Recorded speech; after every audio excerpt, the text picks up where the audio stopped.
So here is the rib cage, or a representation of it, the sternum and the costal cartilage from the ribs.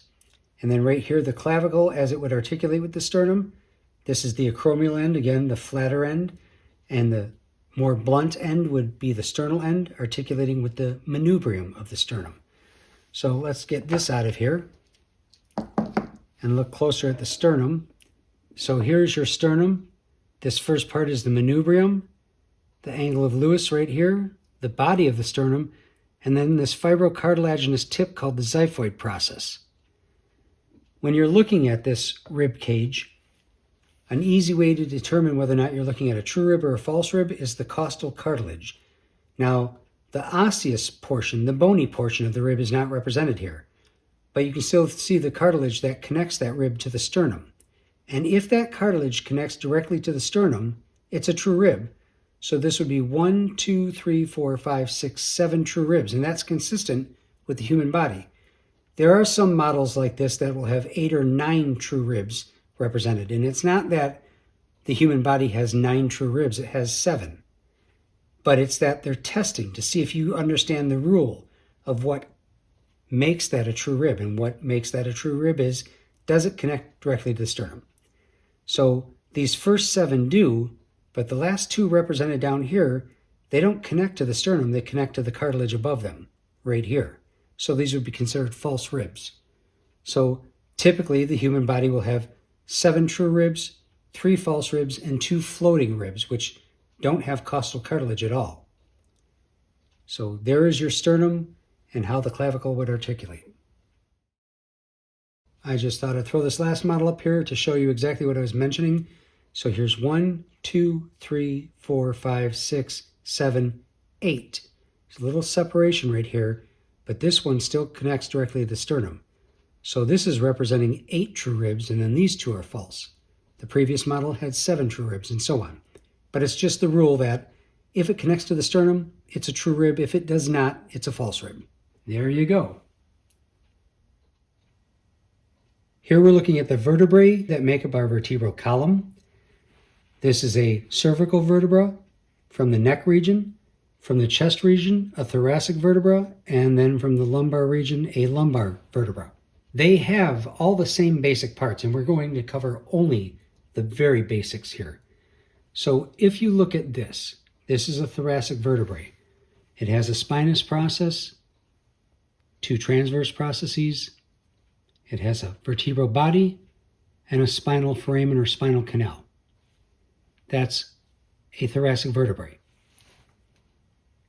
That will be true of each one of these, but there are some notable differences. If you look at the cervical vertebrae, there's its spinous process, its transverse processes, its vertebral body, its spinal foramen, but then it has these 2 extra foramina called transverse foramina, and those are only found in the cervical vertebrae, along with this somewhat forked spinous process.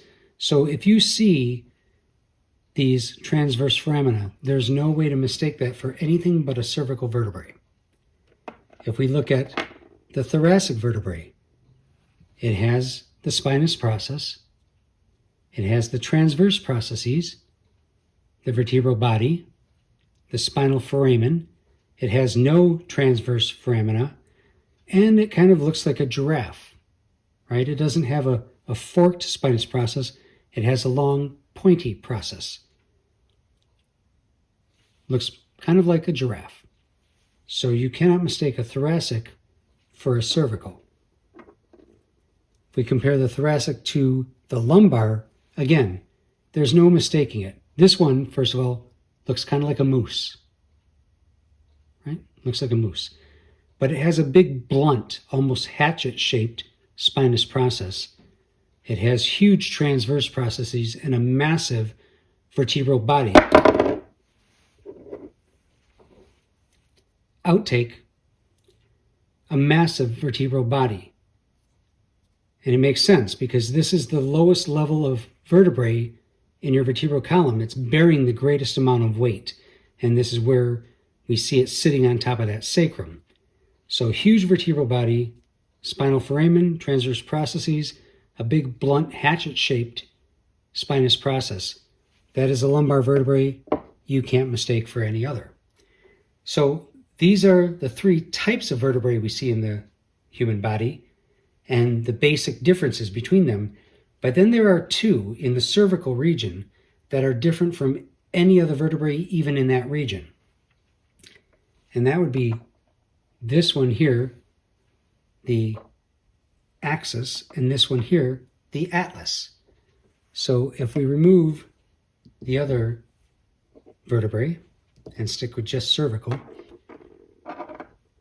we can see, again, the transverse foramina, and we have them here in C1. This is the atlas, C1. This is your first cervical vertebrae. Has transverse foramina, no true vertebral body, but a spinal foramen.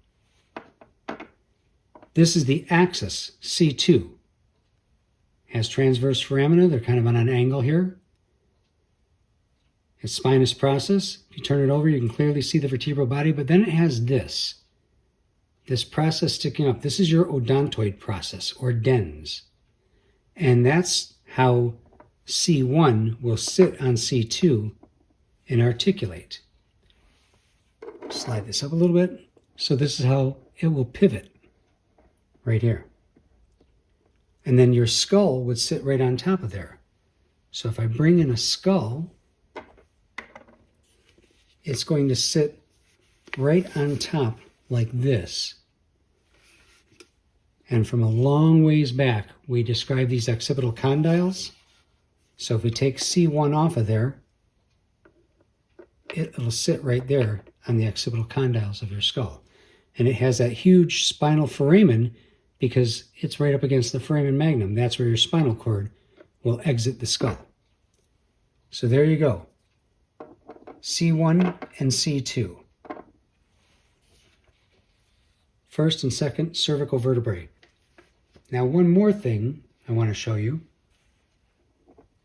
If you look at a vertebra, such as this lumbar, you see this notch, and it appears to be nothing more than a notch. But if you were to take this and stack it with other vertebra from the same region, you'd see that it forms these openings. And these are called intervertebral foramina. So inter means between, and in this case between the vertebrae, intervertebral foramina. That's where your spinal nerves will come out. They radiate out from the spinal cord. Right? Now, note that in life, you would have an intervertebral disc in there, separating them even further, lending more space to that foramen so that it doesn't encroach on your spinal nerves and cause complications with your innervation. It's not pinching down on them if you collapsed a disc. Now let's look at these assembled in the vertebral column. So here very quickly, this is our vertebral column with the pelvic assembly, L5 articulating with the sacrum, and the sacrum with each of the ascoxal bones. Up at the top here, we see the occipital bone of the skull represented, and it would be sitting on C1, the atlas, and then the axis, and then the remaining cervical vertebrae in just an off-white color, followed by the 12 thoracic vertebrae in this light blue, 5 lumbar vertebrae in the brilliant green, and then in orange would be your sacrum and your coccyx.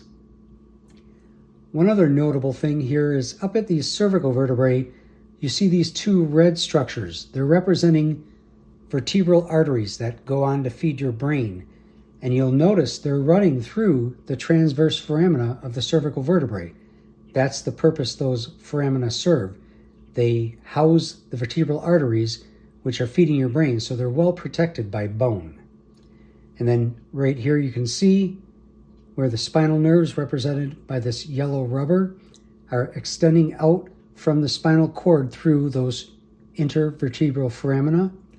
And finally you see the intervertebral discs right here, maintaining anatomic spacing between the vertebrae, bonding adjacent vertebrae at the vertebral body, and they allow for some movement. We know we have rotational ability in our spinal cord. We don't have much per level, but collectively we have a lot. So that's just a quick look at your vertebral column and the remaining portion of the skeletal system. Hope you enjoyed it.